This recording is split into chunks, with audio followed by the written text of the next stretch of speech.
Welcome, everyone, to tonight's program. We've got a few speeches in store for you, a few dances, some cakes, some food. It's going to be great.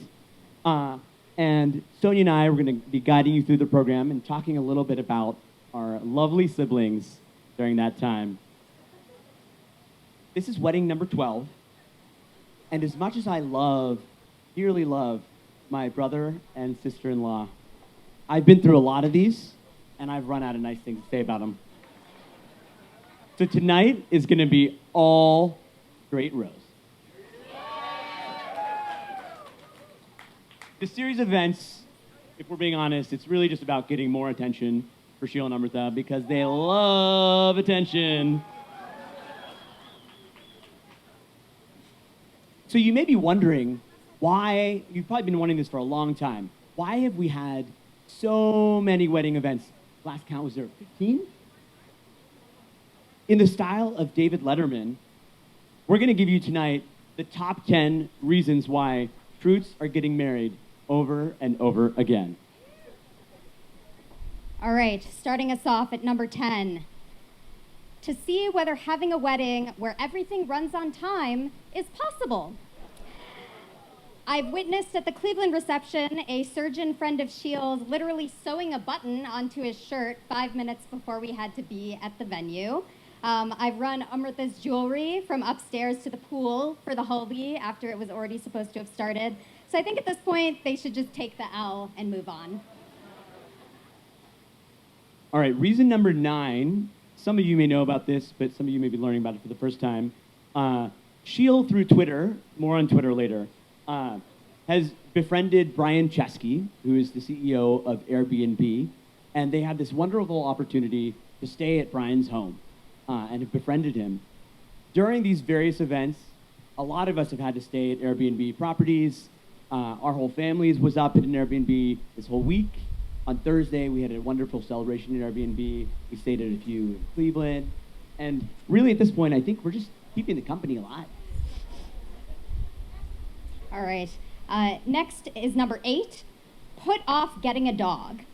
So this is all Sheel. Amruta has wanted a dog for a long time, and I think a lot of people know that, but they might not know for how long this desire has really been in the center of her heart. Back when she was 7, our parents got an adorable Bichon Frise puppy named Bruno that she fell in love with.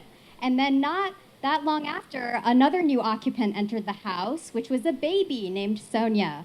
Soon afterward, the dog Bruno disappeared. Coincidence? She thought not. So since then, she's been longing to right this wrong. She knows her friends' dogs better than she knows their children. She has the sixth sense for kind of noticing one on the street. But unfortunately, Sheel, I think your wedding tactic is smart, but I think she'll wear you down eventually. And I would like to say for the record, my mom is just afraid of dogs, and that's the reason. All right. Before we move on with the program, some of you may have seen in the WhatsApp thread a contract with our DJ friend, Charlie, over there. Charlie? Let's give a round of applause for Charlie. So in Charlie's contract, it stipulates that he will keep playing as long as 20% of the attendees, and I'm looking at all of you, are still dancing. 20% of the attendees at this wedding, as long as they're still dancing, the wedding will go on. I know you are. So what I'm going to ask right now, if you are in the 20%, stand up. And where are our videographers? We're going to get some evidence. We're going to get some evidence, and we're going to hold you to it. What's going on with this section over here?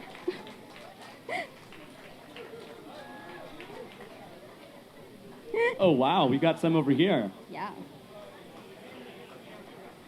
Now that that's out of the way, I'm going to introduce our first speech for the night. And there are two individuals that, are very close to me as the favorite son. I don't know if you guys know that. I have always been the favorite son of my mom and dad. But fortunately for Sheel, we're actually 7.5 years apart. And so for a lot of his childhood, he functioned as an only child. And so, really, it's like we were both only children. He had that 7.5 years, and then after I entered the world as the golden boy, I've had it ever since. I'm supposed to keep my speech a little short, according to Sheel's instructions, but I cannot. And I'm supposed to have humility, but today I'm not. I'm going to brag about this boy. He was so sharp and so short that we were always worried about his intellectual being so high and socially, materially, bodily being so low. How will he manage? His teacher said, he's so sharp, we cannot hold him back. Let him go. And he did well. And he was so super sharp. His memory is sharp, and he notices everything so good. I'm telling you, 10 years after he left home, one day I needed something I couldn't find. And I called Sheel. He tells me, this bedroom, this furniture, this drawer, that's where you will find it. He is just amazing.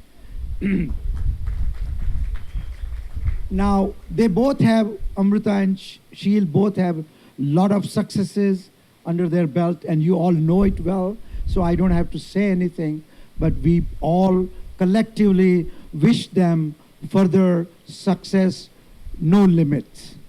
But with the success comes responsibility, meaning you have to develop your humility even more. The greatest of the people are the ones who are high in achievement and also high in humility, humbleness. Treat everybody, everyone, however low, with respect. Mugabe, Zimbabwe's president, he was known for his wit. He said, even inanimate objects such as your towel, treat them well. He said, the part that you used to wipe your butts today, you may be wiping your face tomorrow with. So keep that in mind. Humility. Next one, heritage. Sheel and Rishi, they both got a lot of doses of Indian heritage. Since childhood, we always took every year or two to India. In Pittsburgh, as well as in India, we gave them a lot of heritage.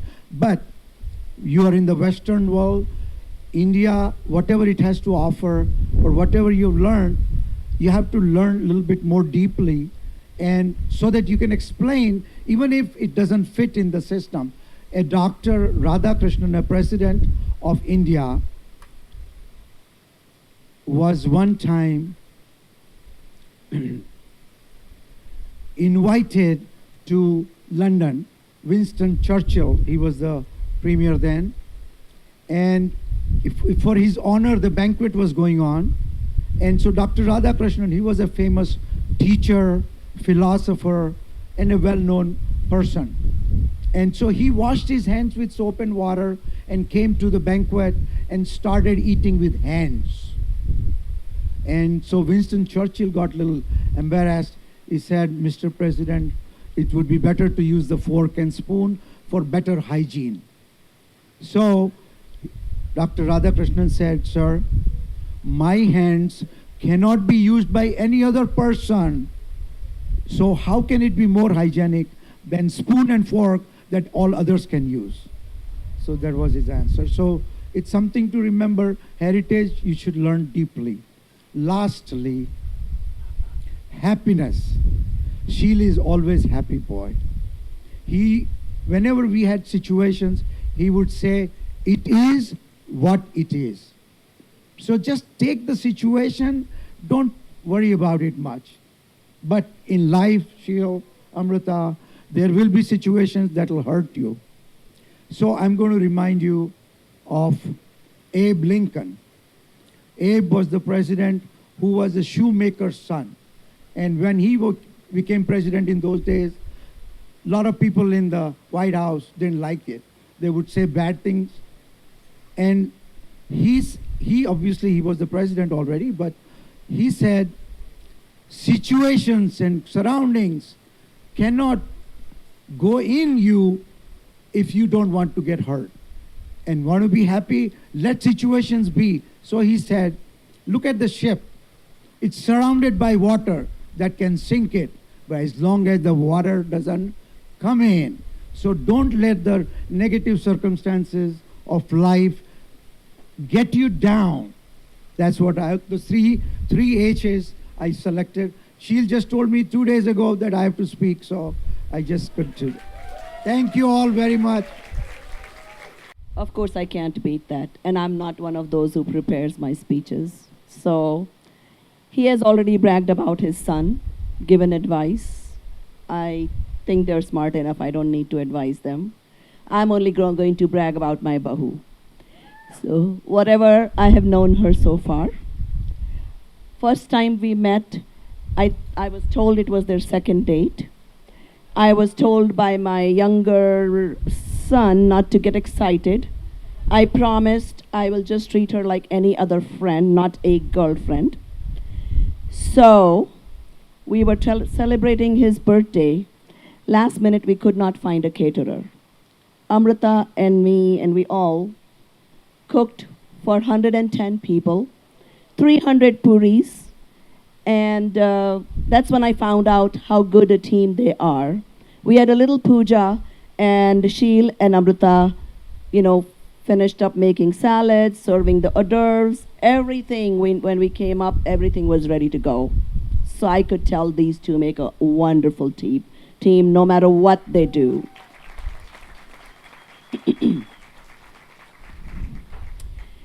Number 2, Amruta is very inclusive. She thinks from heart for everyone she cares. Another example, we recently, my mom is here, she's 82. She has some spine issues, so she insisted she cannot get on the bus.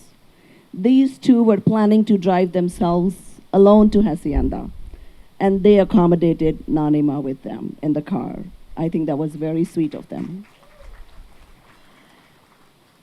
And the wedding vows, of course, we had our own things we wanted them to say. Medaji had her own things.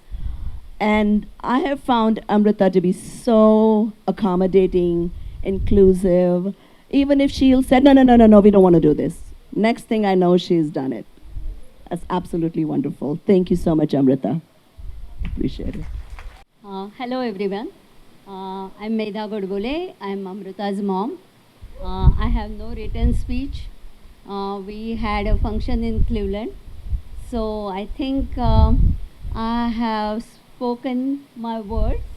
But today I want to appreciate, when I look at all of you, what a group of friends they both of have made for themselves. I am really, really proud of them for having such good friends and making these friendships. I think that will take them a long way. These deep friendships are important in life, and every stage of their life, I see it here with Amruta, right from a girl down the street to today, a girl down the street in San Francisco. She has everybody here, and I'm very proud of the fact. Secondly, I am not very good at giving advice, nor am I very good at showing my love. Amruta always used to say that there should be a dictionary for Indian parents' English to be translated into American. Like if I said when she was at school, if I say work hard, it means I love you. Or if I said, have you eaten enough, it means I care for you.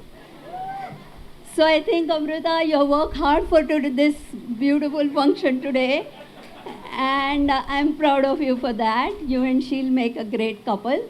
And I hope you have a as beautiful and adventurous journey as you have had so far. Thank you, guys.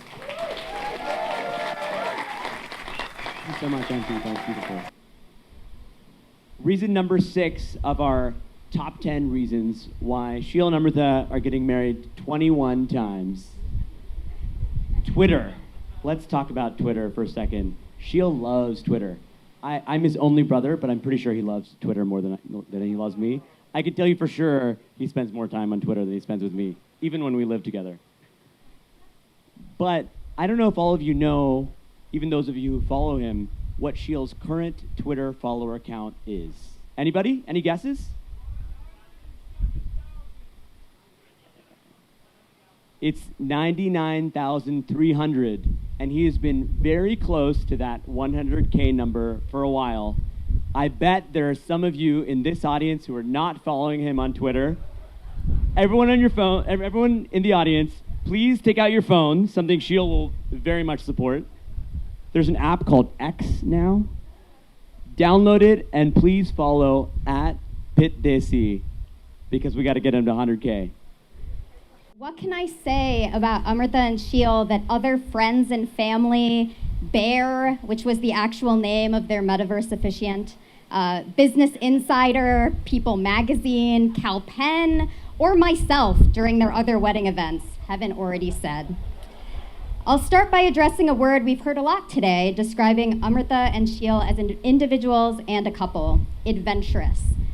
In February of 2021, when Amruta and Sheel were dating, but I hadn't met him yet, Amruta and I were on a car trip to Joshua Tree National Park. She was taking advantage of her captive audience by making me listen to various dating and relationship podcasts that Sheel had been a guest on, because podcast likability is definitely the barometer by which I judge my sister's boyfriends. People on the podcast kept saying they wanted a partner who was adventurous. Amruta wanted to know what that meant. Does it mean they like to travel? Are they really outdoorsy? They take risks? What does adventure even mean? And is it actually a meaningful quality to ask for when looking for a compatible partner? I still don't know how to define adventurous in a way that would satisfy a lawyer, but I think it probably means something like deciding on a whim to apply to a contest to get legally married in the metaverse. After winning the above contest, deciding to actually sign a contract and go through with it. Decide to have a destination wedding in Mexico in a giant hacienda that can house your entire guest list for several days. Complain about getting roped into 5 different wedding celebrations in 1 year. Go to Burning Man. Decide Burning Man is the perfect place for a 6th wedding celebration, this time with a barath featuring a mechanical elephant and wearing full Indian regalia in the hot desert. So, suffice it to say, I think Amruta and Sheel are both inarguably adventurous people who have managed to create an incredibly fun life having adventures together. And because not every day can be their wedding day, though they've certainly tried, I've made another list of the more everyday compatibility I've seen in their relationship. Number 1, they both enjoy, or at least can't resist, an argument. They're also competitive enough about it that I've received 2 out-of-the-blue phone calls from Amruta when it turned out I'd been called as an expert witness to help support her in her case against Sheel, for example, arguing that psychology is in fact a real science. He's still heated about it. 2, they both value and maintain the close friendships in their lives to the chagrin of the parents when planning the guest list for this wedding. They share the same definition of walkable distance, and by definition, I mean I don't think I've ever seen a distance that they didn't deem walkable. Sifting through all the options and reviews to choose a restaurant might be an hour-long endeavor, but they'll end up eating at some of the best restaurants wherever they are. 5, there are a lot more TV shows and movies that Amruta would be interested in than Sheel, but it's okay because he's gonna fall asleep 30 minutes in no matter what they choose. 6, they both believe in sacrificing sleep to maximize fun. I still remember when 5 Hour Energy came out and Amruta was evangelizing about it to our cousin in India, saying how it allowed her to work and then also go out all night, have fun with her friends. But now she's marrying the human equivalent of 5 Hour Energy, so it's all good. 7, Amruta is famous for losing things: her phone, wallet, license, passport, wedding ring. But it's okay because Sheel paid like $5 for it. So. Speaking of money, Amruta can convince Sheel to pay money for things that he'd like to think they don't need, like fans at a 90-degree wedding ceremony in the middle of the sun. Meanwhile, Sheel balances Amruta's tendency to accept the first deal presented to her, a trait we share given how much flack I got for only getting $100 for those shoes earlier today. Number 9, Amruta is the #1 hype woman for the people she loves. This is why her law school classmates have somehow seen my high school graduation speech. This is also why I've listened to Sheel guest star on multiple different relationship podcasts. So finally, number 10, here's to a life you'll continue to define together what adventure and love mean on both a small and large scale. Congratulations, Amruta and Sheel. Reason number 5 on our top 10 reasons why Sheel and Amruta have gotten married 46 times. Most of you know that Sheel is a fintech investor, and he really loves trying new products to experience different types of startups and understand their products better.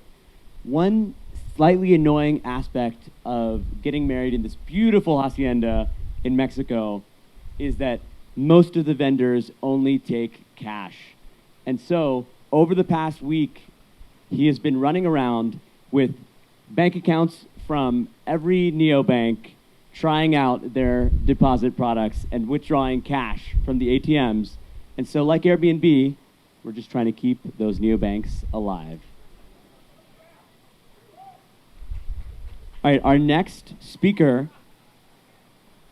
is an Oxford graduate. He's an immigrant to the United States, and Sheel, the kind and generous soul that he is, took him in when he first came to America, even though they barely knew each other. When I moved to San Francisco, he actually took me in, and I stayed at his home for a little while. And the home that Amruta and Sheel now share started as the home of Sheel and I and Pulkit Agarwal. Without further ado, come on, Pulkit.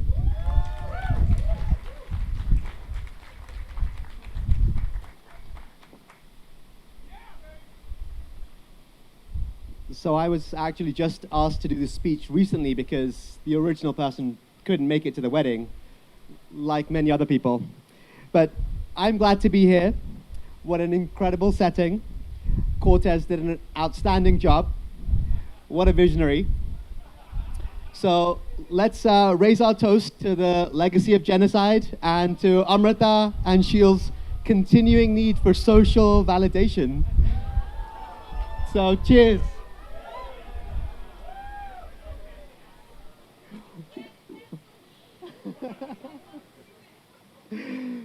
When I first met Sheel in 2010 on the outskirts of, or alongside Pullen's wedding in Chicago, I actually didn't think I'd have to see him again.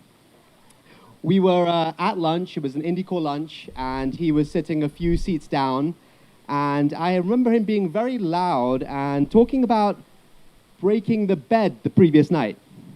Now that was the first humble brag I heard from Sheel, and I learned that it's a lot more fun if I just start counting them. So after about 15 years of knowing him, Sheel, I think we're on 5,475. Let's see if you all can add to that number tonight. Just listen out for the humble brags. But to be fair, it has helped me personally. Like when we were at the bachelor party, his Twitter following was the reason we were able to get into a club. Or the number of times at South by we've been able to get into VIP access because of Sheel. So it helps. But the reason he has all these humble brags is because he knows how to get what he wants, and he has a great eye for a deal. For example, when we were living in San Francisco, one month Sheel suggested that we go on a health kick.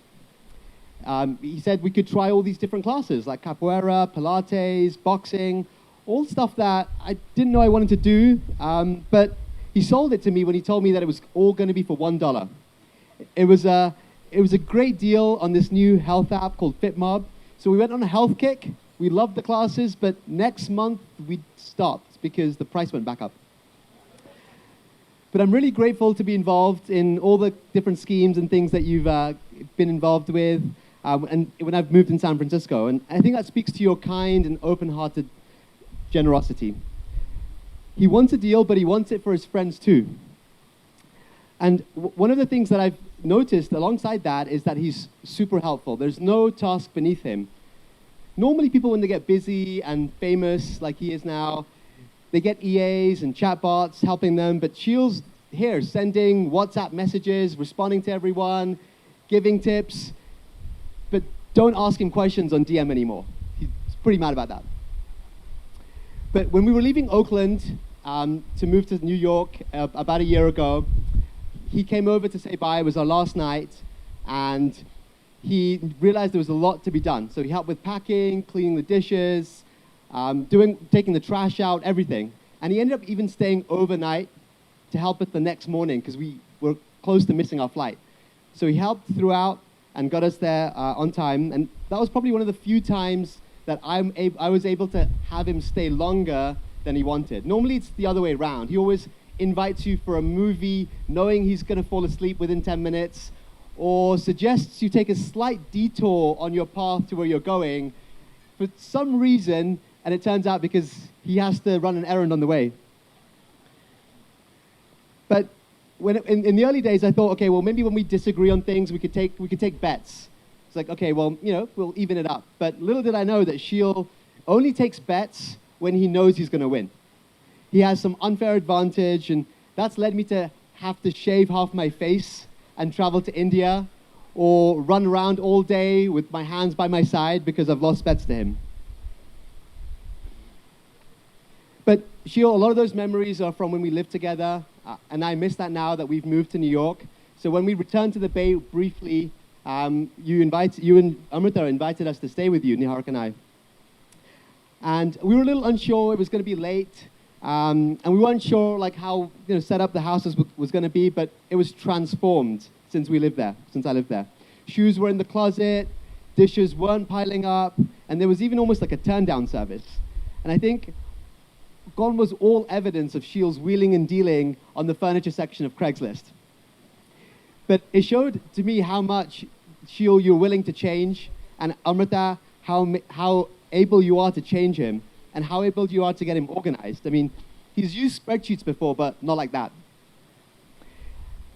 And while Sheel may have had his choice with a venue, good choice, it's the beautiful and thoughtful touches throughout that I credit Amruta with.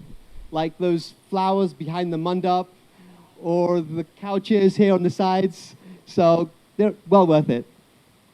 Amruta, you're a great foil for Sheel. You're able to roll with his ADD and challenge his arguments in a delightful way that makes him smile and stay happy and not get frustrated. I thought your vows were incredible, witty, personal, and meaningful, and you truly bring out the best in each other.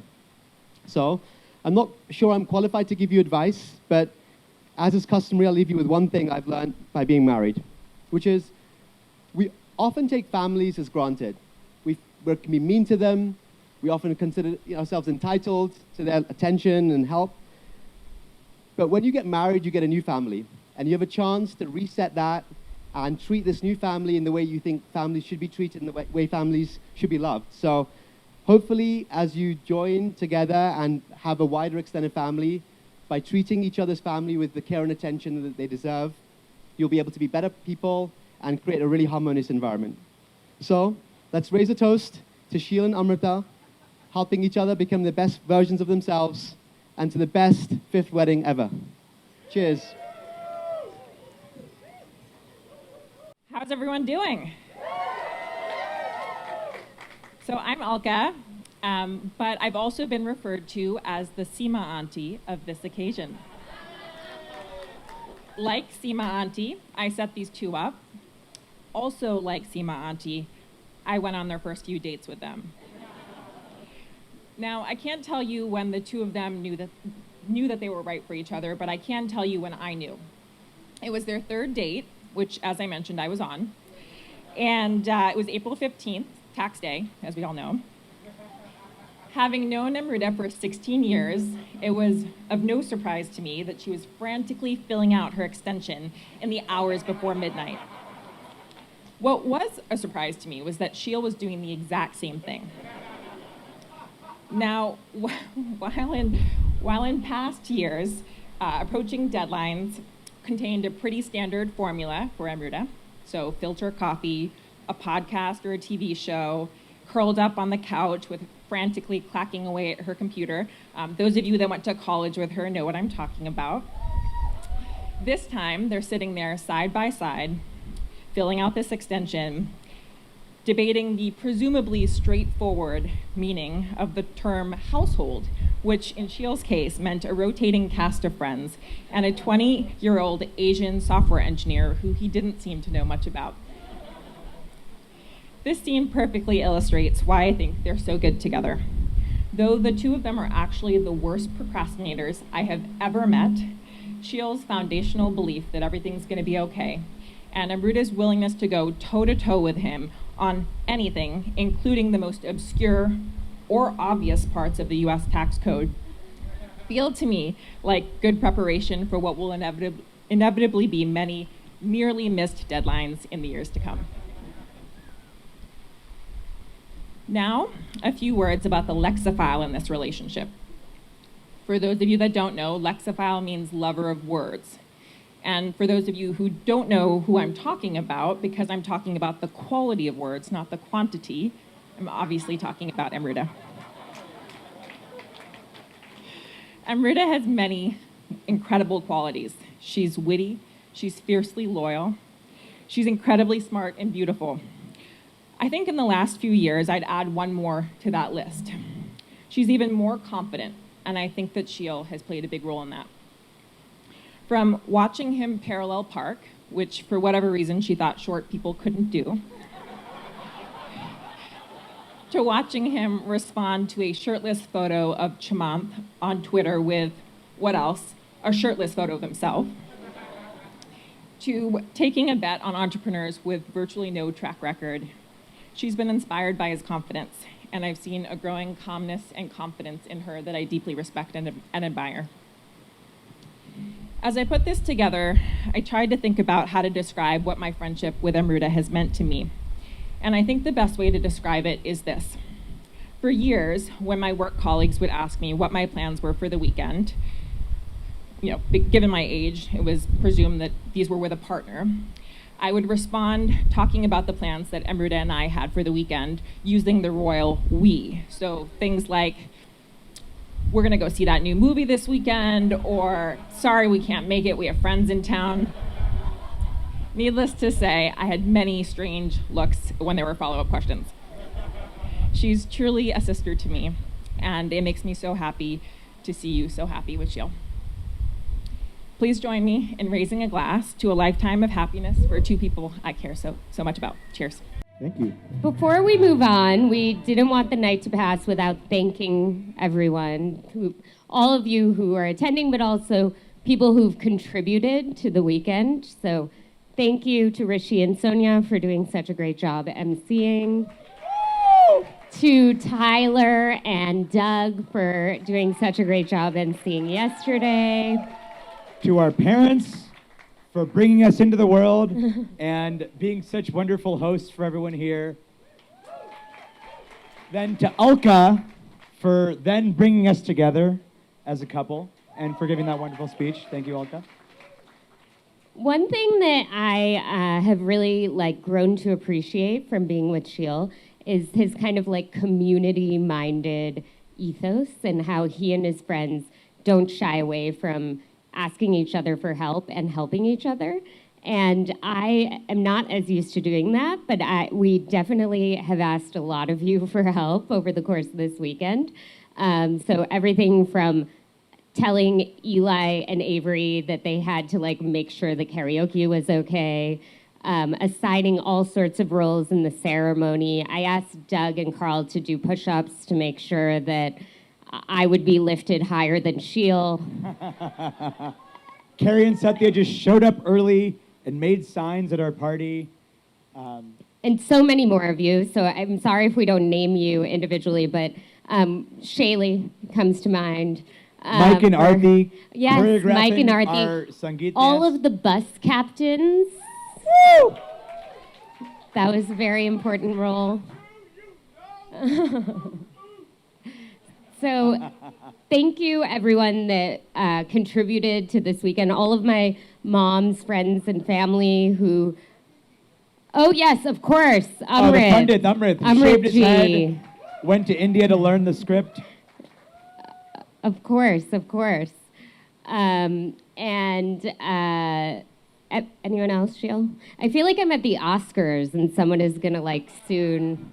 The music's going to start playing. We forgot to write a list. Yeah. If anyone knows someone that we're forgetting, Anyone else we please should be feel thanking? free to shout it out. The Yeah, Hacienda. the Hacienda Give it has up for the been Hacienda. incredible.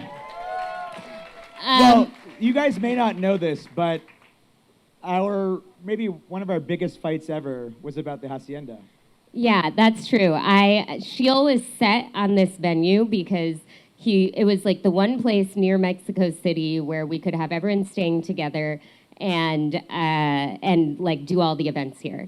I was very concerned about the lack of air conditioning in all of the rooms. It's 10 degrees hotter than it was supposed to be. Sorry, guys.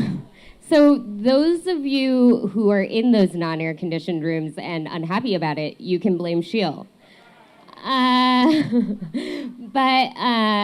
Yeah, and Sheel was like very upset when I was like, well, we don't have to do it here. We it's still a year ago. We can look at other cities. She was like, we're going to India, we're going to Palm Springs, we're going to Pittsburgh, we're going to Cleveland. We can go do our wedding anywhere. Yeah, he accused me of being Howard Dean-like, which I don't think was fair. But anyway, back to the matter at hand. Thank you all so much. Everyone we named, everyone we didn't. Yes, the planners, thank you. Erica, Laura, and the whole team. The massive team. Done an amazing job. Yeah, come on up. Like, we've spent hundreds of hours on this, and they've been with us almost every hour, and then some. Yes. I've often remarked at all hours, early morning, late night, I keep saying to Sheel, like, wow, this is a really hard job that they have. I don't think I could do this. We truly kept throwing curveballs at them about, like, insane things that we wanted. And they would, like we want these 20-foot puppets. They actually found a vendor to make 20-foot puppets. We just didn't, and then we didn't get them because they couldn't match her dress. Yeah. But yeah, thank you, Erica and Laura. Thank you to our parents, our friends, our family. Yes? Oh, Suvai. Yes. So the Indian food in Mexico. Yeah, in Mexico City, in Mexico, we think is better than Indian food we get in the Bay Area. And thanks, Malini, wherever you are. She's done an amazing job. Charlie. Give it up for Charlie. The night is young, very young, but Charlie's going to keep us going all night. Mamo, our photographer, also Ricardo, amazing. videographer. Ricardo, the videographer. We have everyone. What? We said him. You missed it. Yeah. There are something like 50 vendors. Yeah. So thank you to all of them. And, the last thing I'll say, in addition to all the people that we did tap for help in various ways, it's extremely meaningful to us that we know that we could have tapped any one of you and you would have been willing to help. So we're just thankful for all of you for being here and for being such great friends and family members. So thank you. Thanks.